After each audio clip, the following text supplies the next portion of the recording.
Bem, a pesquisa não precisa ser só uma coisa ou outra, né? Ela pode ser pesquisa feita para as pessoas, né? Para a vida das pessoas e pelas pessoas. Ah, os métodos, eles não precisam ser trancados às sete chaves.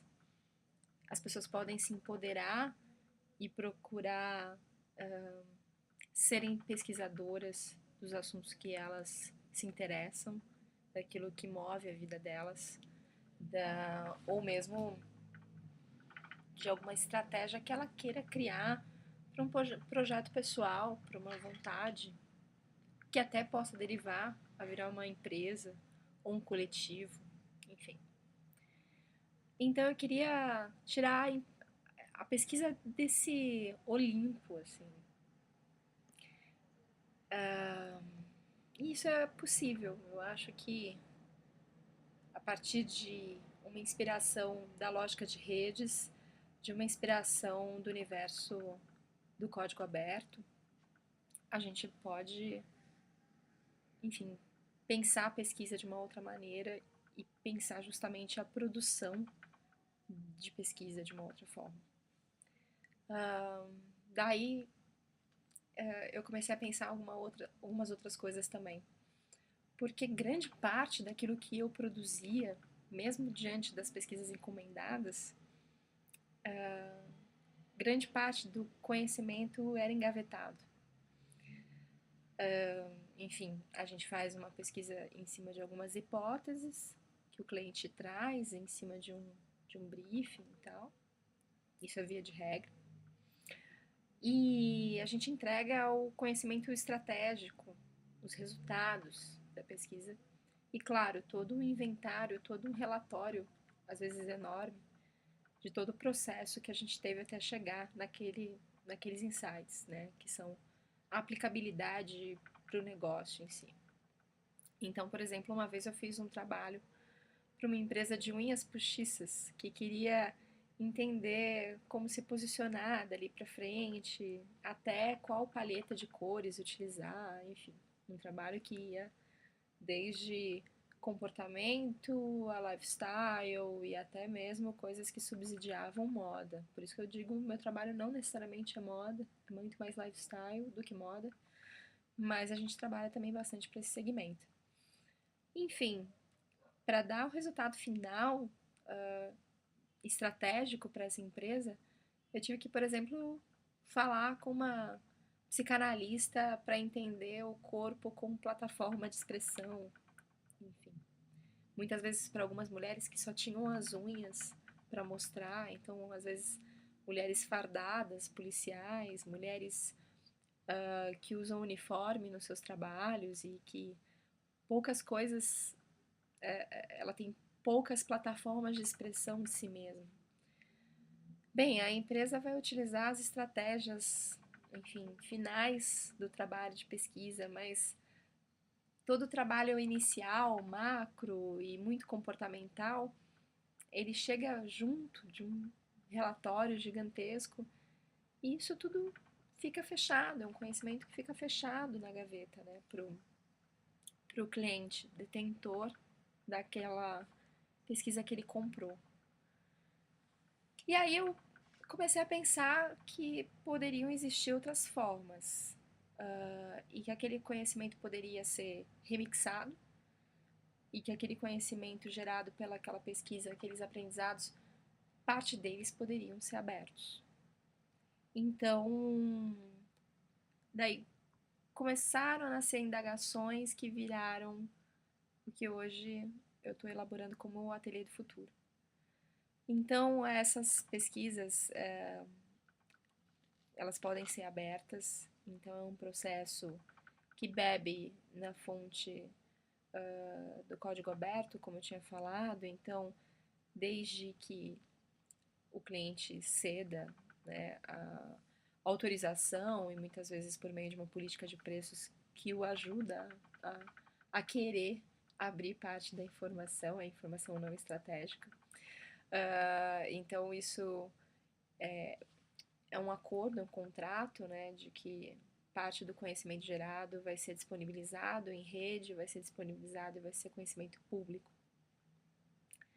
E muitas vezes, se o cliente quiser, ele pode branderizar essa pesquisa, né? Ele pode dizer que essa informação foi cedida pela empresa tal, enfim, num banco de doações de pesquisas, né?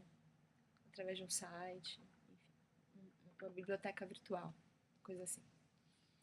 Isso é uma das coisas. Outra coisa é a questão do empoderamento, a questão de que eu, você e qualquer um podemos ser pesquisadores, se a gente tem um interesse em pesquisar aquilo. Então, para isso, disponibilizar a abertura de algumas metodologias, até porque, sinceramente, não são elas que fazem de mim uma boa pesquisadora ou uma má pesquisadora, e sim a minha experiência colateral como pesquisadora, né? Desde aquilo que eu já li, estudei formalmente ou informalmente, a criação do meu repertório, do meu olhar, é isso que me faz uma boa ou má pesquisadora. Então, abrir os métodos não me gera nenhum desconforto, nenhum mal-estar e nenhuma sensação de que eu vou ser engolida por alguma concorrência. Então, eu acho que abrir métodos, criar tutoriais de formas de trabalho, disponibilizar a minha própria casa para pessoas virem, interagirem e terem algum tipo de consultoria e terem a possibilidade de se organizar em rede com outras pessoas que pesquisam também. Então, o ateliê não se chamaria um ateliê se ele não fosse um espaço de manipulação dessa pesquisa. De todos nós como produtores de conhecimento. Então, esse espírito e dessa investigação coletiva, a fim de se entender o que é o tal do Zeitgeist, que eu acho que faz mais sentido do que querer apontar somente o futuro, mas a gente está trabalhando e manipulando os embriões desse futuro. Aonde tem disrupção, aonde tem inovação, é o que interessa, né, ao ateliê do futuro. Então, é essa lógica de que é uma casa anfitriã para pessoas e projetos de pesquisas sobre inovação, sobre comportamento emergente, sobre sociedade, sobre lifestyle e esse tipo de coisa. Então, é dar suporte para que projetos autorais e projetos autônomos aconteçam. Eles podem receber trabalhos encomendados de uma empresa, assim, seguindo essa lógica dessa política de preço de abertura de informação. Ele segue alguns desenhos metodológicos de acordo também com a rede e a troca de experiências. Então, por exemplo, desde serviços de recrutamento, porque se existe uma organização em rede, a gente tem uma capilaridade que nos permite chegar muito facilmente a pessoas de vários perfis. Então, o serviço de hunting de pessoas que inovam, principalmente, de pessoas que são a ponta da cadeia da difusão da informação, tecnicamente, são as pessoas que estão transgredindo, rompendo com padrões. Isso nos interessa muito. Outra coisa também é a formação de laboratório, né? O ateliê ser esse espaço de manipulação. Então, desde que a gente possa produzir workshops, de que a gente possa produzir formas de laboratório de cocriação. Então, não só pesquisar a informação por métodos secundários, por informação secundária, mas pesquisar justamente o peer-to-peer, né? E também a pessoa pela pessoa, a informação primária e vinda das redes, vinda dessa interdependência. Então, o Ateliê do Futuro tem esses pilares e sim presta serviço de acordo tal qual uma empresa poderia pesquisar e poderia produzir de comportamento, de novos comportamentos. Eu não vou dizer que os resultados do Ateliê do Futuro são incrivelmente melhores do que os do mercado, mas eu acredito que os processos, sim, são mais próximos e têm maior adesão com essa ruptura de paradigma que a gente vive, principalmente agora, caindo para a superfície. E que não é de agora, e que não tem 3 anos, não tem 5 anos, não tem 10 anos, não tem 15.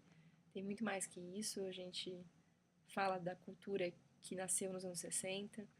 Não é à toa que o ateliê tem uma identidade visual que bebe extremamente nessa referência a princípio do passado, mas é na verdade de quando esses embriões de grande revolução aconteceram na história recente. Então a inspiração é 1968 para o Ateliê do Futuro. Um ano de que eu gosto muito, que eu tenho um belo de um apreço. E eu acredito que com esse espírito pós-moderno e com essa visão de lógica de redes, a gente estreitou a noção do tempo. Então, sim, a gente pode coexistir 2013 com 68. A gente pode consultar o passado. A gente tem acesso à pesquisa. A gente tem acesso ao conhecimento do passado de uma forma que ele dialoga com a informação presente perfeitamente. E até pode se posicionar como algo completamente inédito ou algo completamente excêntrico e ter o preço de uma novidade até. Então, até cultura de resgate é uma coisa que me interessa bastante e eu vejo bastante conexão com esse pensamento digital e com esse pensamento de cultura aberta, assim, de código aberto. Bem, agora eu estou no momento em que eu estou procurando um lugar para sediar esse ateliê. A gente está no momento que a cidade de São Paulo está passando, não só a cidade de São Paulo, o Brasil em si está passando por uma bolha imobiliária, né, uma especulação imobiliária gigantesca. Então, ainda assim, não está fácil de encontrar esse espaço bacana para receber o ateliê. Mas eu acredito que 2014 seja o ano que o ateliê vai sair da minha cabeça e vai ser de fato prototipado. E eu espero que tenham pessoas que acreditem nisso também e que ajudem essa ideia a acontecer. Eu estava há muito tempo entendendo que isso seria uma empresa, mas eu acredito que isso não vai ser uma empresa. Existe uma empresa Mariana Nobre, pessoa e empresa, querendo se associar a outras especificidades e a outras pessoas e a outras cabeças que façam o ateliê do futuro acontecer, muito provavelmente numa lógica tão de redes que ele passaria a não ser uma empresa e sim uma associação de pessoas. Pessoas que se alocam pelos projetos, que têm uma carta de intenções comum, que fazem daqueles trabalhos que façam sentido para serem chamados de ateliê do futuro, que compartilhem desse hub, desse espaço físico comigo,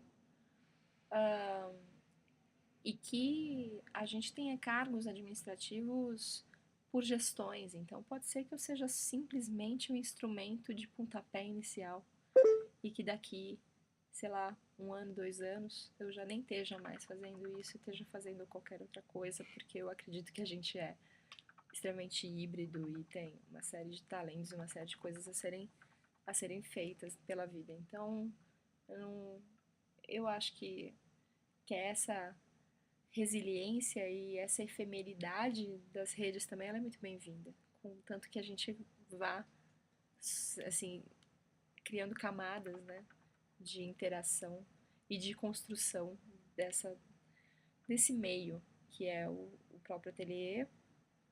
E talvez um dia, acredito, que ele não tenha nem mais a necessidade de existir, que as pessoas já estejam tão empoderadas e acostumadas a fazerem isso, que não precise de uma bandeira, uma marca ou qualquer coisa para ensinar para elas que elas podem fazer. Então, essa é a minha ideia, que eu gostaria de deixar compartilhada aqui, registrada aqui. Estou nela já faz um ano e meio Mas eu quero muito que ela saia de dentro de mim e que ela vá aí pro mundo e que eu crie esse filhinho pro mundo. Um beijo, até mais, obrigada.